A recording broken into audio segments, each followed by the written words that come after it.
করতে পারবো? কোনোদিন আমার পক্ষে তো সম্ভব না। আজকে শুধু আজকের বলে না, আজকে যতদিন কীর্তনে নেমেছি প্রথম 2 বছর বাবা আমার সঙ্গে যেতে, তারপরে যখন আমি একা যাই রাত 2টো 2:30টা 3টে গিয়ে ডাকবো, এক ডাকেই দেখবো আমার বাড়ির দরজা খুলে গেছে। আজকে কিভাবে এই ঋণ আমরা শোধ করবো? আমরা যদি জীবিত বাবা মা থাকতে যদি তার মুখে দুমুঠো অন্ন না দিতে পারি, একটা ভালো ফল না খাওয়াতে পারি, ওই বাবা মা বৃদ্ধ হয়ে যখন খেতে পারবে না, রোগগ্রস্ত ব্যাধিগ্রস্ত অবস্থায় যখন পড়ে থাকবে, শেষের ডাক যখন এসে যাবে, সেই দিন আমরা বাবা মার মুখে কি হবে বলো? বা তখন বাবা আমার শ্মশান যাত্রা করবে, যখন পরিবর্গ আত্মীয় পরিজন ডেকে ওই শ্রাদ্ধানুষ্ঠান হবে, বিশাল সমারোহে বড় বড় মাছের মাথা আসবে, বড় বড় খাসি কাটা হবে, নামি দামি দোকান থেকে মিষ্টান্ন আসবে, সেই জন্য না বাবা মার শ্রাদ্ধ হচ্ছে। একটা বার ভেবে দেখে,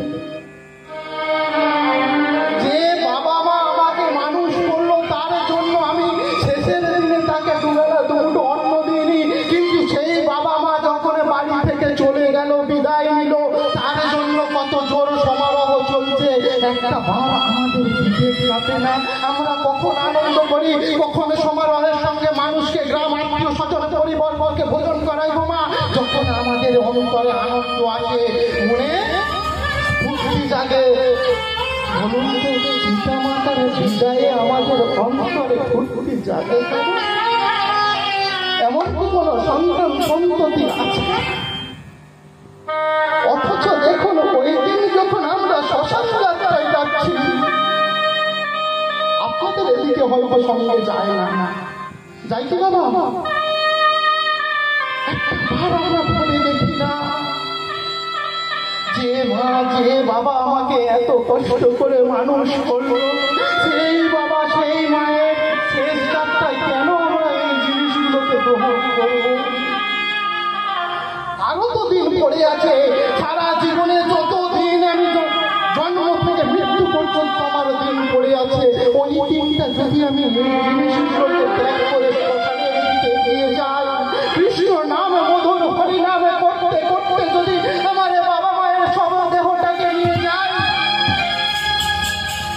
গিয়ে ওই মুখে যদি আগুন না দিয়ে চিতাতে যদি আমরা আগুন দিয়ে, বলুন তো কাজটাকে ভুল হয়? আমরা মুখাগ্নি না করে চিতাতে আগুন দিলে হয় না?